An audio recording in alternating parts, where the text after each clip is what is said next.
Hello and welcome back to the channel. My name is Krashy, and today I want to jump into my 15 things that I would do to fix Fortnite. Now, I don't want this to be a negative video, and I know I've actually done these in the past, but honestly, hey, if it ain't broke, don't fix it. So let's go ahead and jump right into it. I actually tweeted these out, but I've thrown them into a document so I can just read down my list, but I want to give some explanation. So I do think we're going to be sitting here for a little bit. I want to just give you guys the reasoning why I think some of these systems and some of these ideas would be good, rather than just dumping it in this one tweet and kind of leaving it up for interpretation in terms of how these would work. So number one, we need to remove skill-based matchmaking from pubs. I think the thought behind this point and this idea is that, you know, skill-based matchmaking is a system put in place to kind of protect casual or new players, and while I completely understand that, I definitely would love to see Epic take a different approach for helping them kind of increase their skill or get better at the game or find some fun in the game without sacrificing the fun of others, because ultimately, you know, pubs are really just meant to be like the real basic version of the game. You know, we want there to be kind of like a bigger and more fun loot pool. We want streamers to have fun and, you know, to be able to run around and, you know, do their wholesome content, as Cypher PK likes to put it.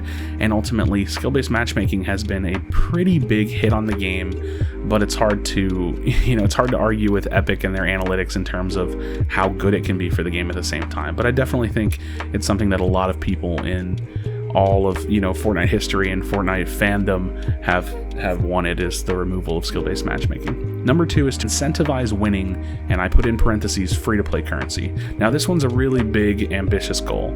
Essentially, I think the issue with Fortnite, or one of the issues, and this is definitely something coming from big streamers, is that, you know, when they play the game, you know, at the first moving zone, or the first zone, not moving zone, the first zone starts to close, there's only 20-30 people left. The games are completely dead. You know, everybody hot drops, everybody's playing for those high kill games now, or just getting some kills, because, you know, if you play it slow, you're not going to have a very exciting game because everybody's just dying. And ultimately, what I think the problem is, you know, this game's 3 years old. The marvel behind winning a game of Fortnite is kind of dead. You know, it's not as important or impactful anymore. And if you look at the game, there's nothing in terms of development from Epic Games to reward us with anything. They've never put anything in the game outside of getting one glider each season for a win. And I think for a battle royale, it's actually important to have the player base playing for the win, especially for a game like Fortnite, where, you know, you can see some of these more serious stacked games, you know, in the competitive side. But ultimately, I think the goal for creating fun and keeping fun in each match of Fortnite is to incentivize winning. Now, I put in parentheses free-to-play currency. I want to explain that really quickly. Basically, what I would do is I would have, for people that make it top 15, top 10, top 5, and first place, somewhere in those ranges, you know, you would basically be rewarded with a new version of currency. So think about V-Bucks, but it would be, you know, on a much larger scale.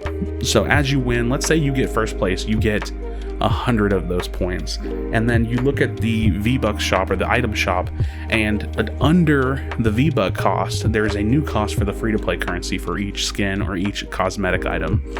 Now, the scale would have to be very large, because in order for this system to work, you don't want Epic to lose a lot of money, because they rely on that revenue to continue to, you know, make the game and to just basically feed themselves, because this is a very big money-making machine of a game.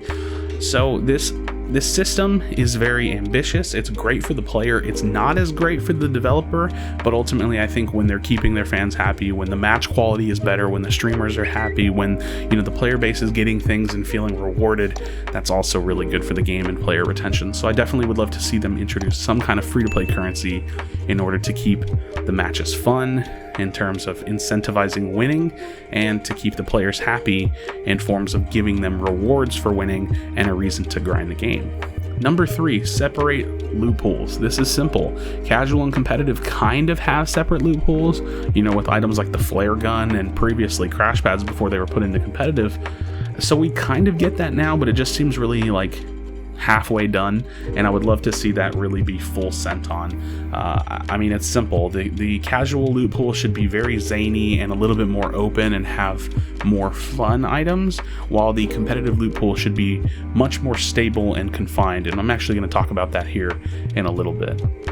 Number 4, create a prestigious grindable ranked mode. This is probably one of the biggest things that needs to happen, in my opinion, on Fortnite. If I was in charge, if I was running the game, this would probably be number 1 on the list, although I just kind of generated my list in no particular order. But essentially this, we have Arena, which doesn't feel serious. There's no weight behind grinding the points. There's no leaderboard. You don't really get to see where you're at, or if it matters. It doesn't matter. The only thing that matters in the Arena ranked mode is getting to champs, and this system leaves so much to be desired in terms of wanting to just get on and queue and grind the game, getting some practice, and ultimately just wanting to prove to the player base how good of a player you can get to. The problem with Arena comes down to the fact that nobody believes it's prestigious, nobody really cares, and it's based on how the system was developed. Therefore, you get really low match quality. People W key every single Arena game, the end games are never stacked, and ultimately for a ranked mode, a competitive mode, that's what it's supposed to be, that's what it's masquerading as. It could be way better. So let's think about it. I put Bronze Plus in my notes, and it's simple. Ranked modes, prestigious ranked modes from other games go Bronze, Silver, Platinum, Gold, Diamond, Plus, Masters, Top 500, whatever they want to name it. We need that kind of a system. We need a leaderboard. We need it to run in seasons, maybe parallel to the actual season of the game. And we need it to have rewards at the end. If you're a top 500 player, you should get a specific pickaxe for that season. And they can even do that in styles. Maybe you unlock the 3rd style of the pickaxe if you're top 500, but if you're in Masters, you get the 2nd style. If you're in Diamond, you get the 1st style. Something like that. There needs to be rewards for being good at the game. That comes from winning pub games with that free-to-play currency to being a prestigious and a high-ranking competitive player on the ranked mode. Number 5 is to make Coinflip work. Listen, I'm going to keep this one simple. Season X, Chapter 1, Season X, they introduced Coinflip. It worked. It felt good. I don't know what the complication was, but it was obvious moving into Chapter 2 that it was gone. They said that it was still working as intended, but the player base can tell it doesn't work. It's not there. I don't know what the challenges are behind that one, but this is just kind of a tossed-in point. It would be great to alleviate ping advantages and disadvantages and making the Coinflip work. So I can't even speak to the challenges behind that because I have no idea how that system works internally with development and programming, but I would love to see that at least be discussed. We really don't get any communication on certain things like Coinflip. Number 6, create a stable meta for competitive with room for minor additions each season. Now this kind of ties into the separate loot pools, because in my notes I put in parentheses pumps, format, game mode. So there's a few things that I mean by create a stable meta. I mean create a stable meta in terms of the item pool. I want there to be a mostly stable meta. I want pumps to pretty much always be in the game. I want certain mobility to always be in the game. But I also want to see more of a stable meta in terms of the formats that we're using. Right now we play all these different tournaments that are coming at us left and right, and the format's completely different for all of them. The format's different for Arena, for DreamHack, for FNCS. It's just a little ridiculous in terms of running a competitive esport where you want it to feel stable. You want the viewers to be able to sit down, look at it, and completely understand what's going on. And on top of that, this is the only competitive esport that I've ever been a part of or seen or paid attention to where the game mode changes so often. We play trios one season, we play solos as the main mode one season, we play squads, and then we play duos. It's just a little ridiculous. I really want to see Fortnite just sit down and pick a couple. In my complete opinion, I think the perfect balance would either be solos and duos or solos and trios. I honestly don't care that much. Maybe that would come down to the pro players working with Epic, but I just don't want to see us changing the main mode every single season. Solos just works well, even though it's not a great mode in my opinion. I don't like solos, but it's really easy to follow. It tells a good story. It's really good for things like World Cup and just building storylines. So I definitely don't think that's going anywhere anytime soon. Number 7, Innovate Rebooting, in parentheses, buyback mechanic. There's a couple of things on this list that come directly from Warzone, and I'm going to tell you right now, rebooting, the way that it's introduced into Fortnite, how it was kind of like a new iteration, a new system coming from Apex Legends, it's just becoming outdated. Warzone has found a way to do it better, in my complete opinion. They have put in a buyback mechanic, and we're still sitting on this timeout card where you basically have such a small window to try to make a play, and try to save your teammate. I think it's just, it's getting old, right? Like, originally I didn't know how I felt about adding in some kind of a buyback because it seemed to take away from the hardcore nature of, Battle Royale. But now that we've seen how it works and it's actually really good for the game, and ultimately, when your friend dies, let's not even just talk about competitive, but when your friend dies, you want to get them back up so you can keep enjoying the fun. You don't want them to just sit there and watch you play. I think we need a new iteration of rebooting. So in my opinion, let's say, let's toss the reboot card out the window, and let's say you put a big mat cost on rebooting your teammate. I don't know, 250 to 500 metal, something like that. I think it would be fine. I do. It would have to be tested. It would have to be, iterated on. But I definitely want to see there being just more stable ways to get your teammate back, since this is kind of like a new development and a new innovation in the Battle Royale genre. Number 8, and these two next points are meant to be tested. Test 150 players in pubs. One of the biggest complaints from streamers and content creators is that the games are dead, and while I did add to incentivize winning, because I think that's a really big important part of it to keep players alive in each game, I'd love to see them testing 150 players in pubs. It would be crazy off spawn. It wouldn't be good for the server's late game, but that's not gonna, that's obviously not gonna matter because a lot of them are gonna die, and ultimately I think it could add more action. It could bring back high kill games. It could just be really good for the game. It's definitely something that I'd love to see tested. Number 9, test 80 players in competitive. This is something I've seen from like Zexro. I think he's tweeted this in the past. This is something I've seen discussed by other pro players, and I just love to see what it would look like to have 80 players in each competitive game as opposed to 100. I don't know if it's better or worse, but it's definitely something that could be looked into. Number 10, Unvault Quadcrashers / Driftboards. Now this one is a little take it or leave it. I don't think this particularly fixes Fortnite, but I just miss having like a ground vehicle, something that's like reliable but also leaves you vulnerable. We have cars in pubs right now, but honestly, you're kind of armored up sitting inside the car, and they're really, really fast. So I don't know if those are, really viable and balanced vehicles. I think that the open, really fast vehicles like Quadcrashers, if you could do like a little mini fly, because obviously they've already patched out the super fly, and a driftboard where you can, lean back and really boost yourself forward, is a really good, quick form of mobility that I'd love to see entered back into the game. Number 11, remove the gray rarity from the game entirely. This one I've talked about a lot on Twitter in the past. Some of these points always just are going to constantly come up because, again, I don't see why the gray rarity is in the game. It does nothing but steepen the loot pool and add RNG, where, all it can do is hurt players. Now, I'm not talking about like bandages and grenades where those are gray. Like, I don't really care. Those could be green. It doesn't really matter. I'm just talking about weapons like ARs and shotguns and SMGs. I challenge any single one of you, and this is not because I just have a superiority complex. I just challenge any one of you to give me a good reason in the comments down below why the gray rarity should be in the game. All it does is make the RNG worse. That's really all it does. So it would benefit every player, casual and competitive, to remove it from the game. Number 12, create a loadout purchase mechanic. This, again, something coming directly from Warzone, but it would have to be iterated on or like developed in a way that makes sense for Fortnite. So this is what my idea is. Put a vending machine in every single big named POI and have a cost for purchasing a blue item. This gives a little bit of power and consistency to the player, where you can take materials and just open up an interface and select a blue item out of the loot pool to purchase.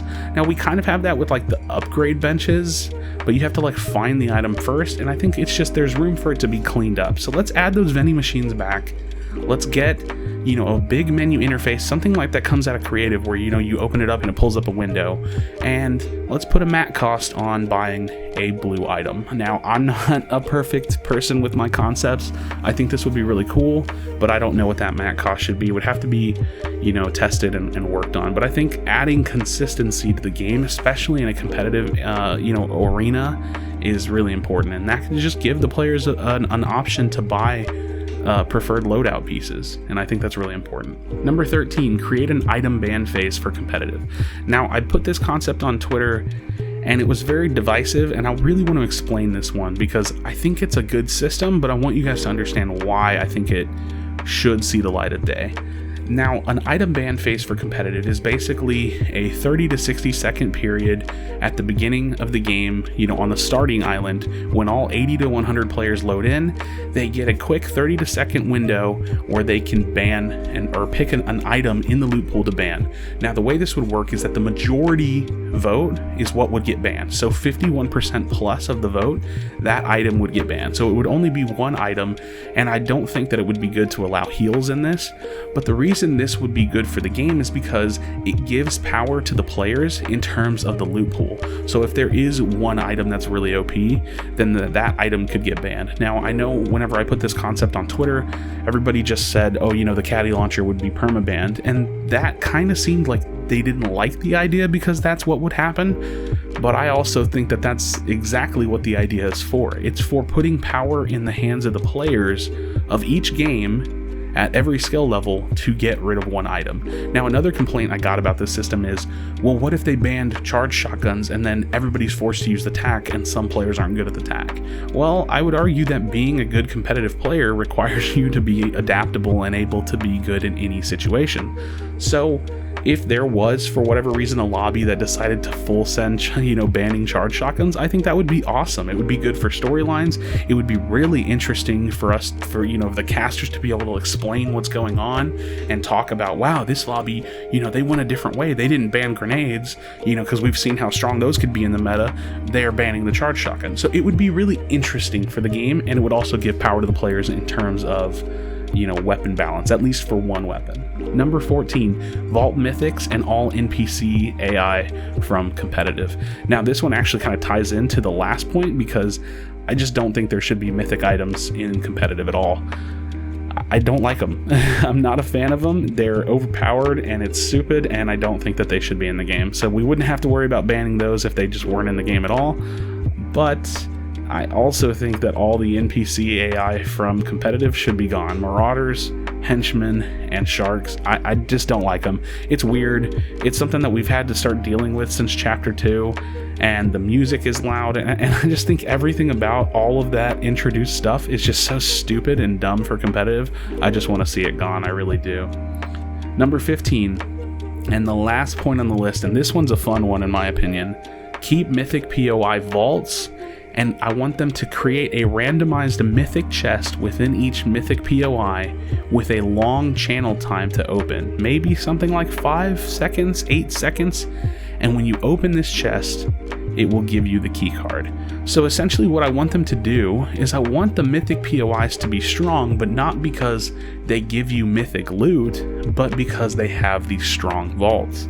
Now, the best way to do that is to keep the key card in the game and unlock the vault, but you can't just put the key card somewhere on the ground. So I think that there should be a randomized red chest or golden looking, crazy looking chest, and it takes up one of the chest spawns at each mythic POI randomly, so you just have to kind of find it, and then when you open it, you get the key card. But opening it is a very long channel time, 5 seconds, because it's such a big rewarding factor. I don't want one team to land on one side of Caddy every single time and know where that key card's going to be. I want it to be somewhat randomized, kind of like Kit Spawn is, but I want there to be an opportunity for both sides to fight it out first, maybe get their hands on it, maybe try to go for the vault, and then have there be some counterplay around the vault being opened, but also at the same time keeping the strength of mythic POIs, just taking away the strength in terms of mythic loot. So these are my 15 ideas. I know this is a long video. I actually remade it because it was longer than this, and I'm just trying to blow through some of these points. I hope I explained them well. I know you're not going to like every single one, and some of them are take it or leave it. Some of them are something that I think should be tested. Some of them are completely new innovations in terms of Fortnite, like ideas coming from Warzone. But I just want the game to be great. And some of these ideas are specifically for competitive, some of them are specifically for casual play and for pub matches, but we all know how amazing of a dev team that Epic is, and we all know what this game could be, and I just constantly use my voice and my platform to try to put out good ideas and to try to see some of that happen. So let me know your thoughts in the comments down below, what you think about these ideas, what you would change, what you hate, what you love, and maybe add some of your own. So thanks for checking out this video. I do appreciate any and all support on Twitter, on Instagram, on my streams, and here on YouTube. we're getting close to 3K subs, and I do appreciate it. So thanks for checking this out again. I do appreciate it, and I'll see you on the next video.